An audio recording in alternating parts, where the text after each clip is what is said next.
E aí, gente, tudo bem? Vamos para mais uma nossa aula online. É, Na nossa última aula, que foi sobre o Vargas, né? Acho que foi a nossa aula ao vivo. E eu falei sobre o suicídio do Vargas, sobre enfim, o impacto que ele deixou na população, né? Ele era um político muito popular, ele tinha um capital cultural, um capital político muito grande. E por isso isso gerou uma grande mobilização. Quem acaba assumindo, né, é o vice dele, que é o Café Filho, um cara muito café com leite, assim, literalmente, Café Filho. Mas ele não era um político de muita expressão, então foi lá e governou até o final do mandato. Né? E teve eleições em 55. Nessas eleições, o PSD, que era um partido também próximo do vaguismo, né? Lançou a candidatura do JK e o JK venceu com 55% dos votos. Porém, em dezembro, né, desse ano, o JK iria assumir em janeiro, começa uma movimentação golpista é, de partes ali de pessoas que estavam dentro do exército, auxiliados pela UDN, que é aquele partido que eu falei para vocês, que já tinha muitas aspirações golpistas. É, Porém, nesse período, ainda existia um setor legalista dentro do exército. O que eram os legalistas? Os legalistas eram aqueles que eram a favor da continuidade das instituições democráticas. Então eles eram contrários ao golpe, basicamente. E por isso, um marechal, que era o Marechal Lott, ele dá um golpe preventivo no final desse ano. Porque ele percebe que o então presidente Café Filho estava se aproximando com esses golpistas, estava associado com esses golpistas. Então ele afasta o presidente Café Filho e coloca o governo nas mãos do presidente da Câmara, né? Existe uma sucessão, né? Não sei se vocês sabem, mas a sucessão é presidente.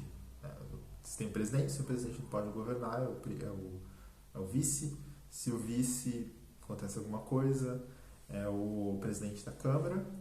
Hoje em dia seria o Maia, por exemplo. Se não é o presidente da Câmara, é o presidente do Supremo Tribunal Federal. Porque são os poderes, né? O executivo, legislativo e judiciário.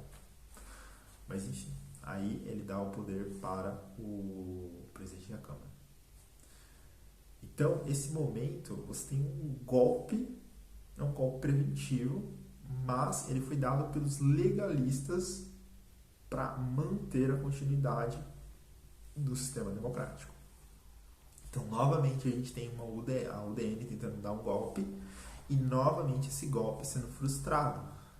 Até então, esse golpe está sendo frustrado, né? Mas então, o JK, graças a esse golpe preventivo do Marechal Lott, consegue assumir no ano seguinte, né, em 56. Ele assume e governa tranquilamente. O seu governo é um governo bastante tranquilo e sem muitos problemas, crises políticas e etc e tal. Mas vamos lá. O JK ele é eleito com uma proposta bastante ousada. A ideia dele era que o Brasil conseguisse desenvolver 50 anos em 5. Difícil. Mas aí ele tinha um plano para isso, que era o plano de metas. Segundo o plano de metas, né, ele queria desenvolver a indústria brasileira, desenvolver a indústria através da substituição de importações. O que é isso? Quer dizer, substituição de importação é você fazer o seguinte, é você passar a produzir internamente aquilo que antes você importava. Por exemplo, o Brasil importava carro. Vamos produzir aqui. vamos trazer essas montadoras para cá. E foi uma das coisas que ele justamente vai fazer. Ele vai incentivar, por exemplo, que empresas como a Volkswagen e a Ford criem montadoras aqui. E como você vai fazer isso? Através de incentivos fiscais. O que é o incentivo fiscal? Basicamente é você diminuir imposto em uma determinada região para incentivar que essas empresas se instalem lá. E aonde principalmente ele vai incentivar para que essas empresas se instalem? Em São Paulo. Especificamente na região do ABC Paulista. Por exemplo, em São Bernardo do Campo, em Santo André e em São Caetano. Né? Mas principalmente acho que as primeiras são em São Bernardo. Com certeza a primeira em São Bernardo. Então essa região, por exemplo, ela começa a se desenvolver em torno dessa indústria automobilística, né? É uma região que começa a crescer muito em torno dessa indústria.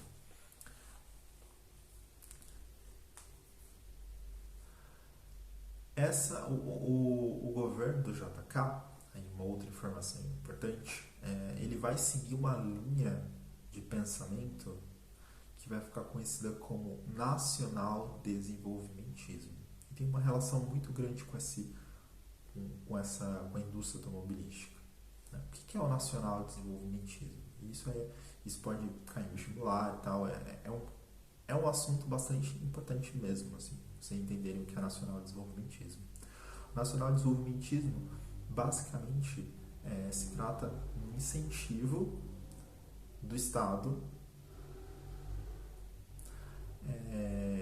um incentivo do Estado em desenvolver a indústria. Então, o Estado interferindo na economia para desenvolver a indústria, associado com o capital estrangeiro. Então, o capital do Estado associado com o capital estrangeiro. Isso é o nacional desenvolvimentismo. A proposta do nacional desenvolvimentismo é gerar um desenvolvimento econômico muito rápido com esse capital que vem de fora. Mas o capital nacional ele é fundamental em incentivar que esse capital estrangeiro entre. Então, por isso essa associação entre os dois, a associação entre o capital internacional e o capital estatal, o capital do Estado, o capital nacional do Estado. E o capital privado nacional, ele entrava na jogada? Até entrava, você tinha algumas empresas, por exemplo, que iam fornecer peças. Então essas indústrias brasileiras, tocadas por brasileiros mesmo, vão fornecer peças para essas montadoras. Mas aí as montadoras, digamos que são o filé do negócio. Né? Elas que vão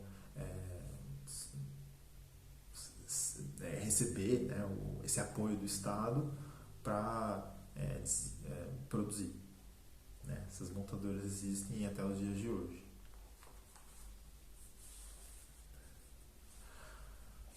Outra coisa muito importante do plano de metas do JK era a proposta de criação de uma nova capital,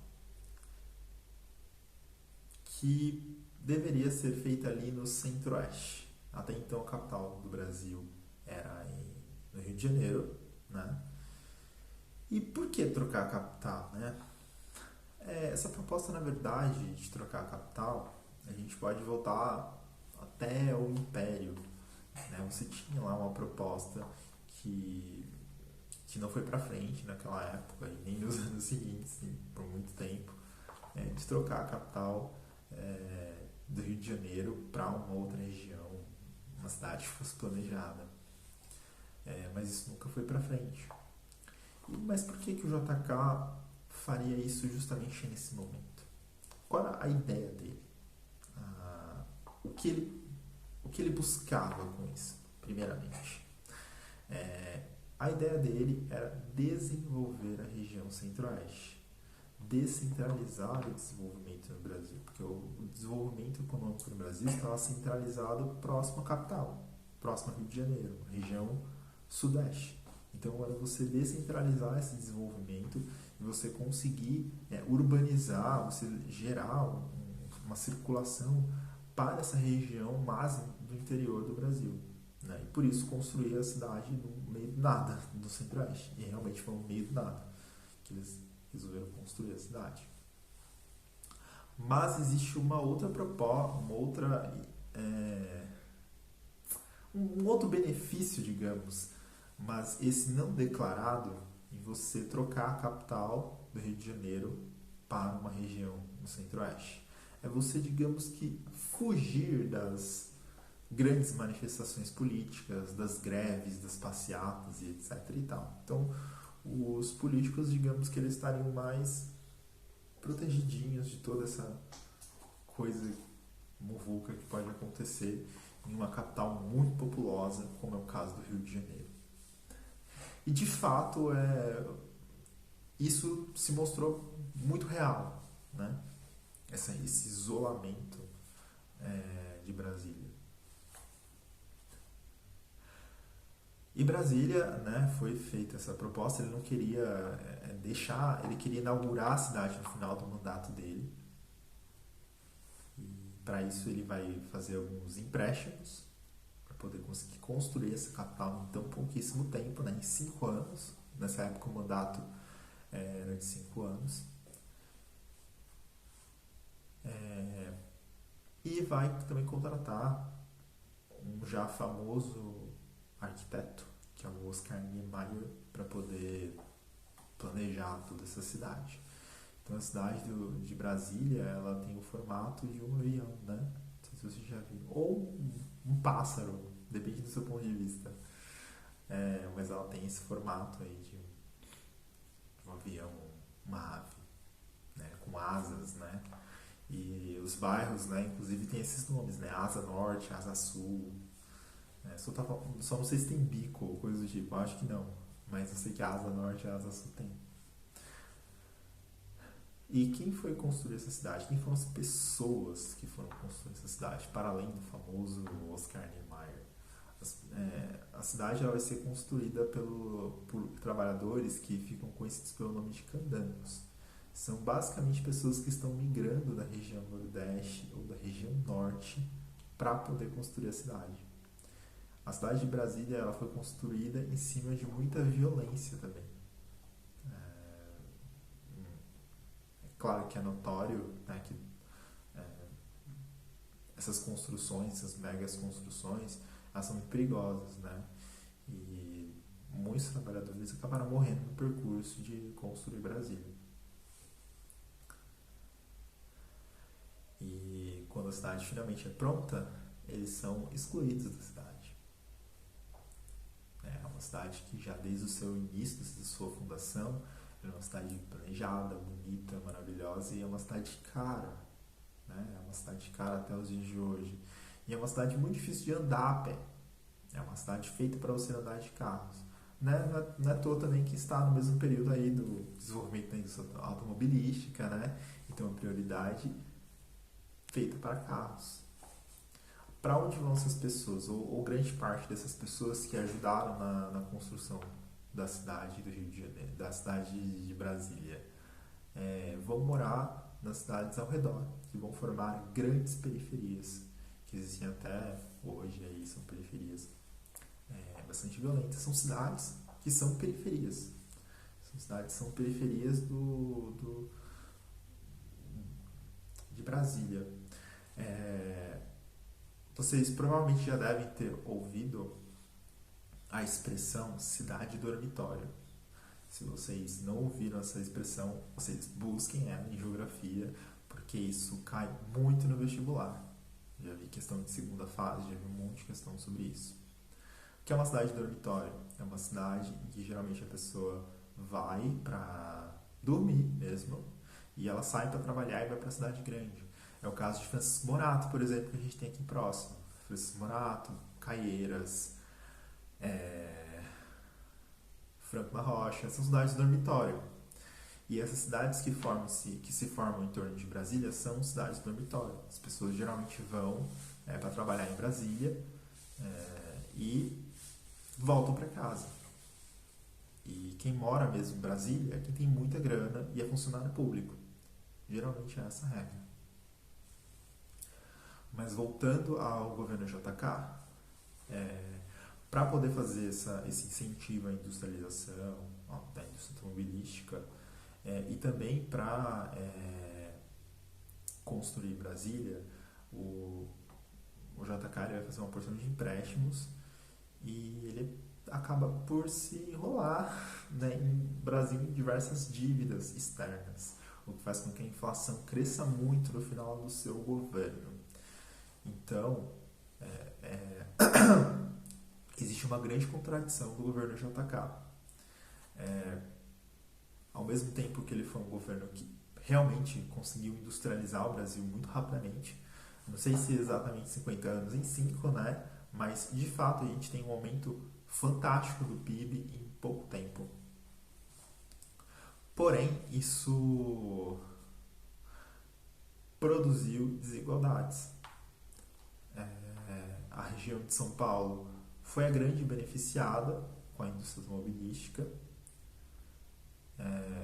enriqueceu mais, e outras regiões, por exemplo a região do Nordeste, continuaram em mínguas, né? O que produziu o deslocamento, o aumento do deslocamento de pessoas do Nordeste para o Sudeste. Perguntem para os avós de vocês, não sei se vocês têm avós de origem nordestina, se vocês tiverem, muitos deles vêm para São Paulo nessa época, né? Ou começam a vir nessa época. Os meus avós vieram para São Paulo, vindos da Bahia, mais ou menos nessa época também, do período do JK, dos anos 50, dos anos 60. Então, essa indústria automobilística, ela serviu um atrativo populacional, mas isso acentuou as desigualdades, acentuou a formação de favelas, porque você tem um deslocamento proporcional para uma cidade enorme, um deslocamento populacional enorme para uma cidade que não tem condições de acolher essa quantidade de pessoas. Então, a grande contradição do governo JK é essa, né? Ao mesmo tempo que ele conseguiu produzir um desenvolvimento econômico, esse desenvolvimento econômico não conseguiu de fato se distribuir em todo o território nacional e em todos os grupos sociais. Ok? Então a gente vai encerrar a aula por hoje e a gente se vê na próxima aula ao vivo.